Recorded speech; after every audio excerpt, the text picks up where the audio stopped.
Olá, alunos do Universo do Mecânico, bem-vindos a mais uma aula técnica no seu Mac, aula de número 86 de 2014. Sejam todos muito bem-vindos, ok?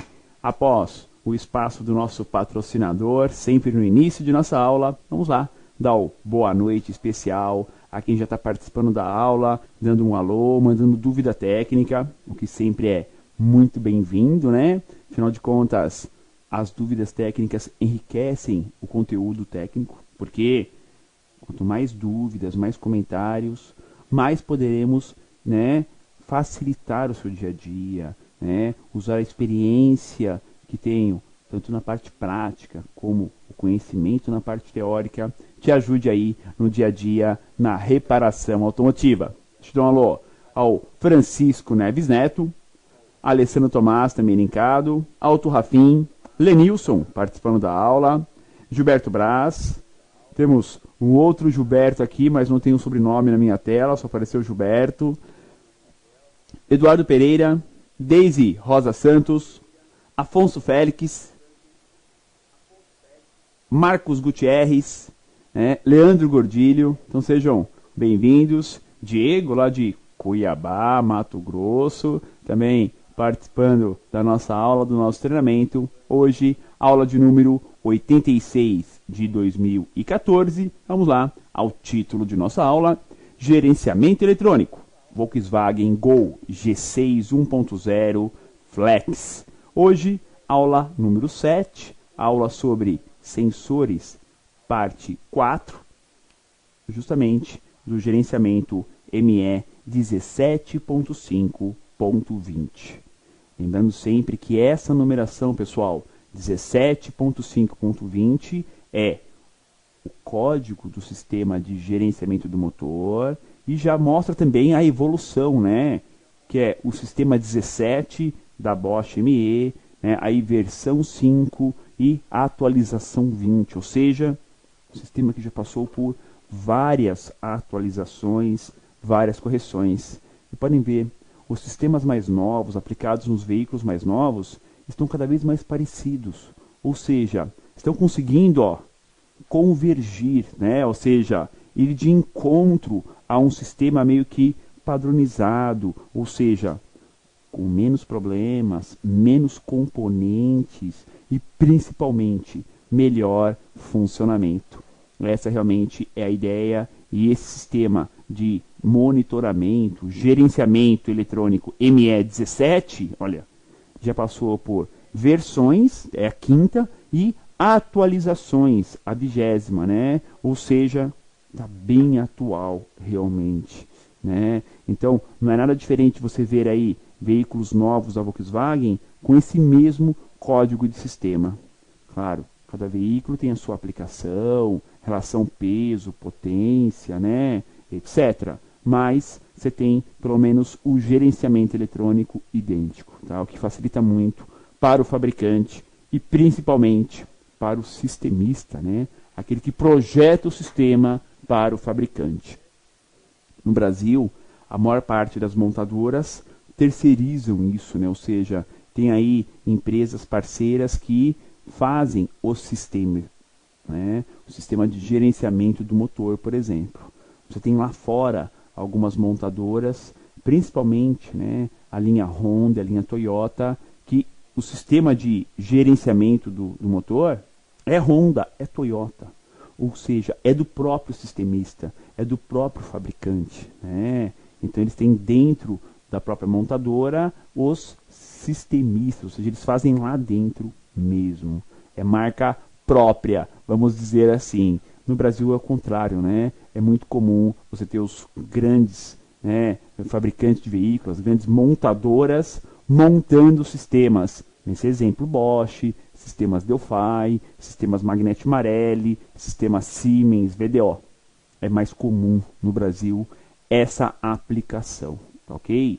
E é muito comum no Brasil você ter aí o mesmo ano, o mesmo modelo, o mesmo carro com sistemistas, né, na questão de gerenciamento do motor diferentes.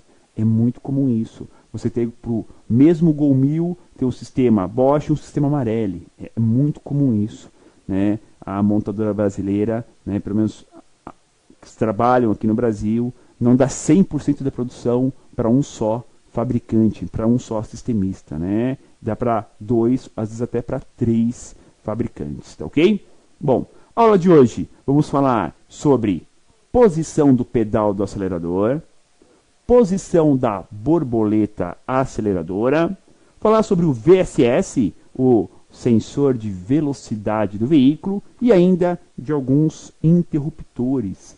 Chega até a ser sensor em alguns modelos, né? Nós vamos tratar como interruptores para ficar mais fácil, e quando mostrar a peça eu falo que tem interruptor, que não é mais interruptor, já é sensor.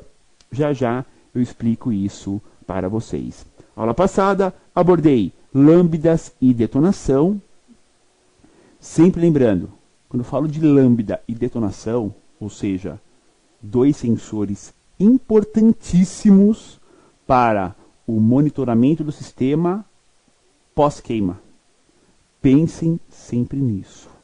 Sonda lambda e detonação são sensores importantes para a linha flex, importante para o funcionamento do motor, para controle de emissões, para controle de detonação, mas o sinal deles ocorrem pós-queima.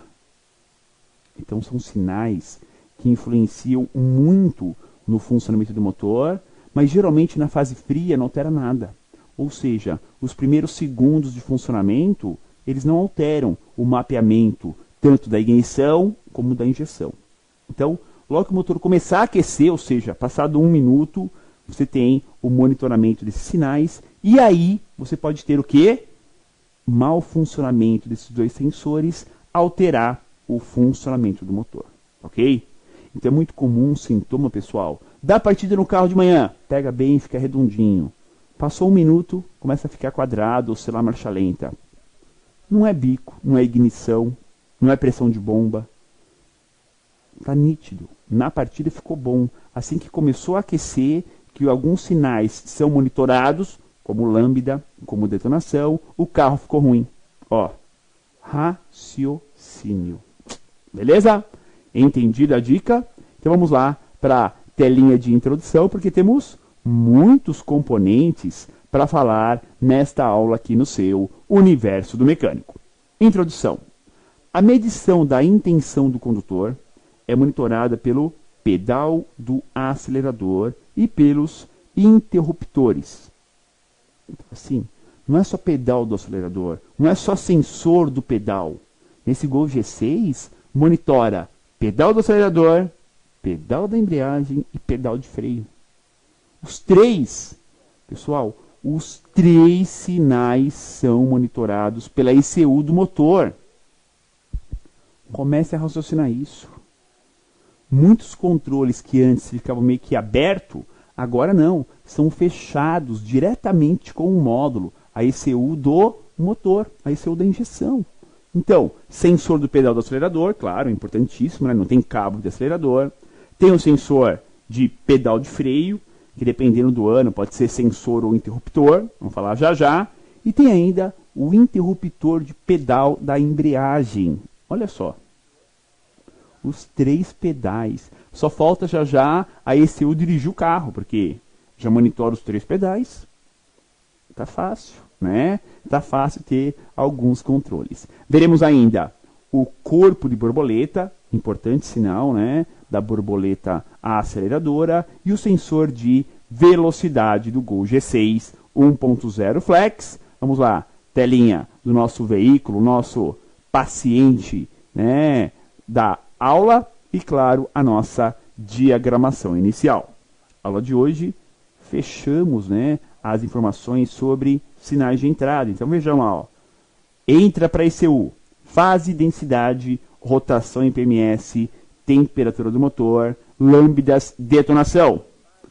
Aula de hoje, interruptores, posição do pedal, borboleta e o VSS. E a ECU vai rapidamente processar esses sinais e comandar os atuadores, que já veremos a partir da aula que vem, né? Semana que vem. Ar-condicionado, injetores, ignição, corpo, canister, eletroinjetor, né? Eletroventilador, bomba elétrica e partida a frio. Então vamos lá, a nossa telinha de detalhes sobre esse sistema, sobre essa aula. O condutor aciona o pedal do acelerador para aumentar a rotação do motor e ainda pisa no pedal de freio e no de embreagem. Com essas intenções do condutor, do motorista, a ECU monitora, ela melhora ainda mais o funcionamento do motor, ok? Então vamos lá falar da localização. Aparece aqui só o círculo vermelho, né, na carroçaria do veículo. Falar então da localização. O sensor do acelerador e os interruptores, né, do pedal ficam dentro do carro, claro, né, dentro do carro, com exceção do pedal de freio, que dependendo do ano e modelo, pode estar diretamente no cilindro mestre de freio, sendo nesse caso, não é mais um interruptor, ele é um sensor Hall.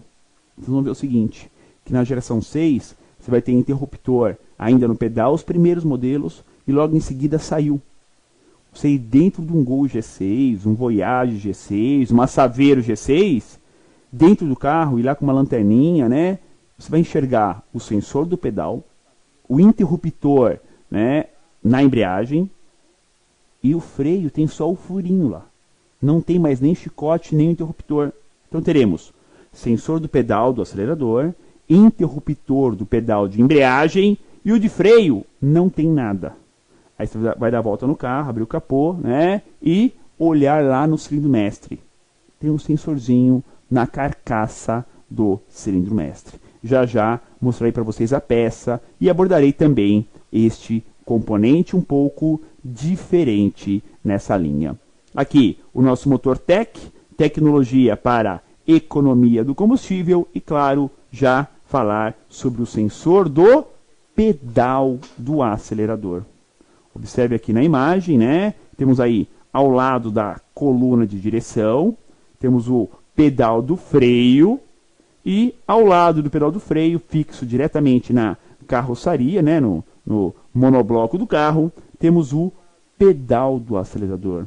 Observem, ó, porquinhas de fixação, os prisioneiros estão no local e o pedal, que já é a pedaleira inteira.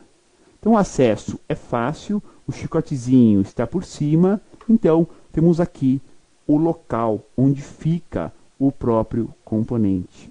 E é um importante componente, afinal de contas, né, é através dele que se mede a intenção do condutor. Vamos lá? Falar sobre ele então?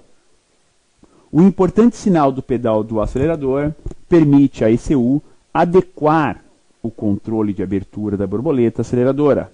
E depois teremos o aumento do giro do motor. É a vontade do condutor que está sendo realizada. Lembrem-se sempre disso, hein? Quando se pisa no acelerador, que a ECU abre a borboleta. Depois sobe o giro do motor. Ó, pensem sempre nisso, hein? Não é o contrário. Pisa no acelerador, sobe o giro e abre a borboleta. Ou sobe o giro, pisa no acelerador, abre a borboleta. Não, não dá. Primeiro pisa no acelerador, aí ECU comanda o atuador para abrir a borboleta, e aí o giro do motor vai subindo. É a sequência lógica de funcionamento. Não tem outra sequência, tá? Muita atenção com isso, ok? Raciocinem sempre assim. Ah, então por que quando pifa o pedal do acelerador o motor pega? Pegar ele pega. O corpo tem a parte de emergência dele, que fica levemente aberta, vai dando a partida e ele vai pegar. Só que não tem aceleração. Não sobe o giro. Porque não tem como subir o giro do motor se o módulo não sabe qual é a posição do pedal do acelerador. Não tem como. Não tem outra forma. Não tem como calcular pelo MAP, pelo sensor de fase, rotação, pela borboleta, qual a intenção do condutor. O único jeito é pedal do acelerador. É a única forma. Vamos lá. Funcionamento. Né? Então temos aqui o pedal em si, né? Já a parte do próprio pedal que vai com o pé do acelerador, a pedaleira, né? Conhecida assim como pedaleira, que já é o próprio sensor, né? Podem ver, ó, a pedaleira faz parte, né, da alavanca de apoio e está lá, ligada diretamente ao sensor. É uma peça só. Você pode até colocar uma pedaleira de alumínio, aquelas cromadas, por cima da pedaleira plástica. Tem muito cliente que gosta disso, né? Faz um furinho aqui, fixa. Muito comum. Mas é só pedaleira. É só um acabamento. Essa peça que vocês estão enxergando já, ó, em material plástico, né? Com os quadriculados aí na diagonal, para que não escorregue, né? É a pedaleira. Já é o sensor do pedal do acelerador. Vamos lá. Funcionamento. Como que ele funciona? Temos dois sensores independentes, tanto na alimentação como na resposta. Assim, a ECU tem um sinal reserva para que, em casos de falha em um dos sensores, tá? Tem o quê? Reserva. Um substituto. Um quebra-galho? Não, é um substituto. Ele consegue monitorar o funcionamento mesmo com um dos sensores. É possível, tá? E uma boa que nós temos no mercado hoje é a troca da placa do sensor do pedal. Hoje temos fabricantes nacionais que vendem somente a placa do sensor, tá? Funciona bem. Já troquei uma, funcionou perfeitamente, tá? Então é uma opção bem mais em conta do que a troca do pedal inteiro. Bem mais em conta. Mas para trocar a placa do sensor do pedal, os cursores, aqueles que correm em cima da placa, tem que estar preservados, né? Tem que ser bonitinho. Se o cursor estiver danificado, não tem jeito. Não adianta trocar a placa, tem que trocar o pedal completo. Pensem sempre, tá? O sensor de pedal do acelerador é um potenciômetro, tá? Com uma pista resistiva. Lembra-se muito uma boia de nível de tanque. Um sensor de nível de tanque. Temos o cursor e a pista, a placa. Se estraga a pista, que é a placa, nesse caso do pedal, você tem hoje algumas opções para boa parte dos carros. Se estraga o cursor, né, é como se fosse a agulha de um toca-discos, para quem é mais velho, né, conhece o que é um toca-discos, né? Se a agulha estiver estragada, já era, não tem jeito. Então, se o cursor, né, os contatos estiverem danificados, não adianta trocar somente a placa, tem que trocar o pedal inteiro, tá? Sem este sinal, o motor não responderá à aceleração. Isso é curioso e é prático. Você quer separar se o defeito é o sensor do pedal ou não? Desconecta. O motor vai pegar na partida, só que vai pegar acelerado, tá? Mas ele pega. Ele funciona mesmo sem o sinal do sensor do pedal do acelerador. O motor pega, porém não tem aí, né, a aceleração, não vai ter giro, rotação nenhuma. Mas que o motor pega, isso ele pega, com certeza. Tá? Ele pega em emergência, mas pega. Não responde a nenhum tipo de aceleração possível. Tá? Ainda falando, claro, do sensor do pedal do acelerador, vamos aqui a importantes, né? Tá aqui ele novamente, ó. Olha aí, ele completa uma peça única, né? Temos a pedaleira, a alavanca bem reforçada, bem grossa. A linha Volkswagen tem um batente nele. Observem, quando o pedal faz a curva, ali quase 90 graus, né? Um pouquinho mais de 90 graus, você tem um batentezinho de borracha, de plástico. Observaram isso? Já peguei casos de carros com colisão razoável, colisão boa, que você pisava no acelerador, indicava no scanner 80% de acionamento. Pisava tudo.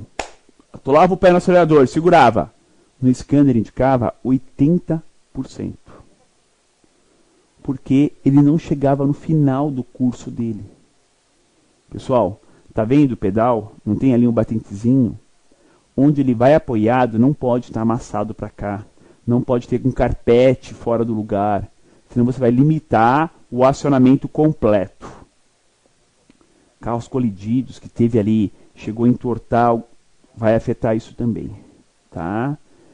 Você pode fazer de duas formas, ou levar a lataria para frente, ou desbastar levemente o batentezinho.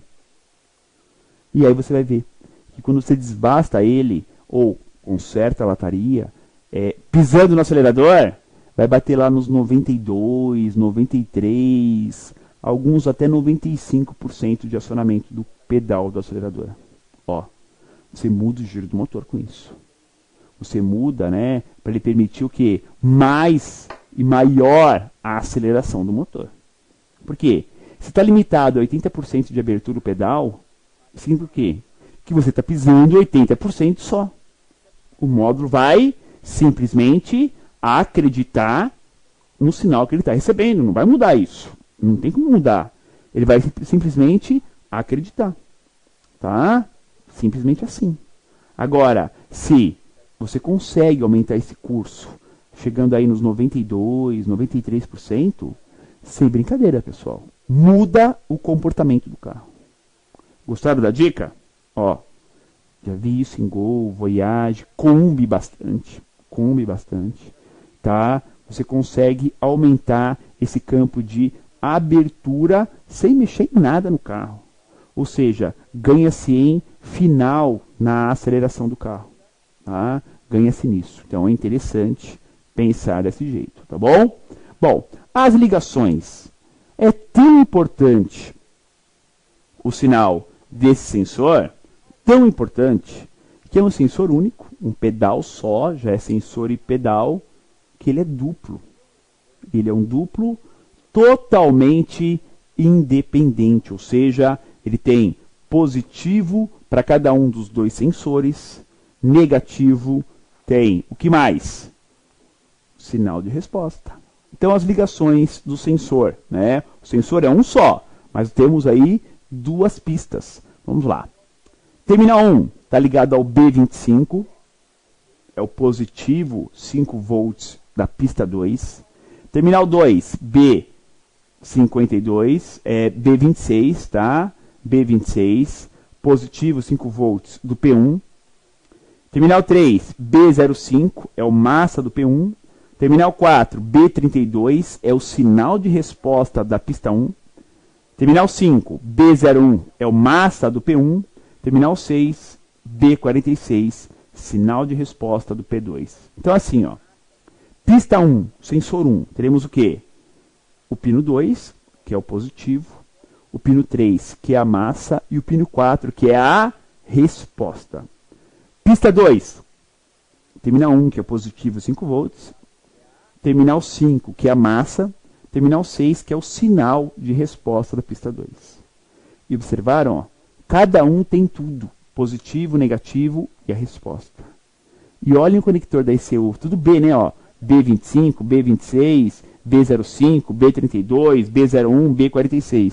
Por quê? Está no conector do módulo lá do carroceria. Onde está o pedal do acelerador?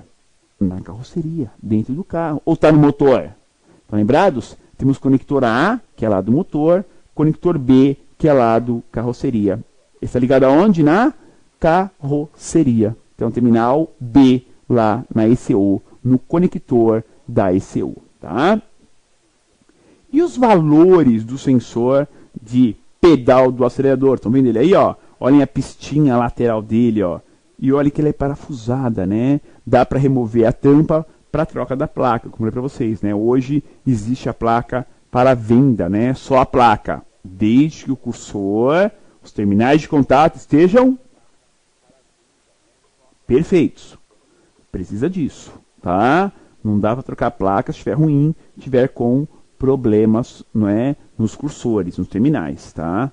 Pensem sempre dessa forma. Então, dá para trocar só a plaquinha, não é difícil, tá? Ó, removendo o pedal, tirou os parafusinhos, levanta a tampa com muito cuidado para não quebrar as travinhas de fixação. Ó. Tem algumas travinhas plásticas na lateral. É só levantar com bastante cuidado, tá? Que dá para trocar sem maiores problemas, tá? E os valores de resposta, então, desses sensores? Vamos lá. A resposta terá uma variação diferente de acordo com o sensor 1 ou o sensor 2. Sendo, então vamos lá, ó, pedal livre e pedal acionado, duas posições possíveis. Posição livre, sem pisar no pedal. Pista 1, 0,7 volts, 0,74 volts. Pista 2, 0,37 volts. Pisando tudo. Pista 1, 4 volts. Pista 2, 2 volts. Ah, então por aí a ECU sabe diferenciar quem é pista 1, quem é pista 2. Consegue. E mais, consegue até limitar, né, a rotação do motor se só a pista 2 estiver funcionando, porque ela vai dar um curso de meio pedal. Ah, o carro funciona, acelera, legal, mas vai dar um curso menor e vai informar para o usuário, para o motorista que o carro tem problema. Então, ó, pista livre, né, o pedal livre, pista 1 de 0,7 a 4 volts, ó, uma variação enorme. Pista 2 não, começa um pouquinho menos, 0,37, só que vai até a metade, 2 volts. Por quê? Questão de segurança, confiabilidade no sistema, uma forma que existe para quê? Para que mesmo a pista 1, que é a principal, né, apresentando problemas, teremos o quê? A pista 2, um sinal diferenciado e reserva também, um sinal mais do que especial, né? Um sinal reserva para que o veículo funcione mesmo com falha na pista 1. Então temos o que? Valores e principalmente testes em pistas resistivas, pessoal. É bom, é interessante sempre falar. O teste com osciloscópio é mais perto da perfeição, mas se não tem osciloscópio, com o multímetro analógico, vai bem. Ah, Escopino, eu não tenho dinheiro para comprar o osciloscópio agora. Futuro vou ter. Agora não dá. Tá bom. O multímetro analógico, você mede o quê? Um ponteiro, variando aí de 0 a 5 volts. Legal, vai oscilar de 0,7 a 4. Você vê o ponteirinho subindo e descendo, conforme eu aciono ou não o pedal do acelerador. É bem interessante. Para fechar o assunto do pedal, temos o que nele? Mola. A mola para retornar o pedal sempre à posição livre de descanso é forte. Ou seja, simula como se o carro tivesse pedal, cabo, corpo, tudo acionado por cabo. Não tem, é tudo eletrônico nesse carro, mas a mola simula uma pressão bem semelhante. Belezinha? Vamos lá. 2 conectores, temos então conector A e conector B, sempre lembrando, conector A é lado motor, conector B, lado carroçaria do veículo, e o painel de instrumentos aqui para vocês visualizarem a lâmpada IPC e a luz de anomalia do sistema de gerenciamento do motor. Dica, vamos lá. Como temos duas pistas no sensor do pedal do acelerador, temos um fator de segurança, né, de emergência, ou seja, falhando uma pista, a outra pode suprir tal falha. Claro, tem limitações, mas ela consegue suprir tal falha, tá? E a ECU vai indicar pela luz de anomalia do motor, lá no painel de instrumentos, que tem algum defeito. Belezinha? Vamos ao intervalo de aula e volto na sequência para falar sobre sensor do pedal. Não, o pedal já foi. Sensor da posição da borboleta aceleradora. E voltamos já já aqui no seu MEC. Olá, meu nome é Jorge Ferreira, sou consultor técnico da JE e responsável pela área de assistência técnica. Hoje eu vou trazer algumas dicas de aplicação dos produtos da JE para você. A dica de hoje é sobre o cavalete de distribuição de água da linha Gol, linha MI, motor EA 111 ou 113. É muito comum os mecânicos trocarem esse cavalete e ele vir a dar vazamento justamente aqui, nessa parte, onde é o assento feito no cabeçote. Algum fator importante que deve ser observado na instalação dessa peça, juntamente com esse tubo que faz a ligação do cavalete até a bomba d'água no bloco do motor, é necessário que se faça a limpeza dessa parte no bloco do motor para evitar que haja o impedimento dos deslize da peça até o local limite, onde ele tem que ficar. Quando se faz isso, é necessário, muito necessário que você faça uma observação de que quando você coloca essa peça no lugar, você tem que ver se ela ficou paralela, essa parte, no cabeçote. Porque se ficar um pouquinho afastado aqui, e você querer puxar pelos parafusos, vai acontecer que essa peça ela pode empenar, causando vazamento. E com isso, condenando a peça, porque ela empenou uma vez, ela não volta mais no lugar. Então é necessário que você, quando for observar isso, quando você for colocar esta peça aqui, com as travas tudo direitinho, quando você for encaixar direto lá na bomba d'água, preste atenção nessa parte aqui, que ela tem que encaixar uniformemente, com passar vaselina aqui para deslizar melhor, e ela não pode ter ficar emperrada, forçada para encaixar. Acontecendo isso, se ela 1 milímetro ou 2 que ficar longe aqui, descontando o espaço do anel, você vai correr o risco de empenar essa parte aqui. Empenou aqui, acabou o serviço. Você perdeu a peça e também, consequentemente, o serviço. É muito importante que você observe isso, para que essa peça venha a ter um bom funcionamento. Que é comum trocar essa peça juntamente com a válvula termostática e a tampa da válvula. Então é muito importante que você preste muita atenção, para que você não venha perder o serviço e ter que recorrer à garantia. Tudo bem? Espero que essas dicas técnicas tenham ajudado vocês a estar aplicando melhores os produtos, estar resolvendo os problemas do dia a dia da oficina. E qualquer dúvida, entre em contato pelo site, pelo e-mail ou pelo telefone da JE.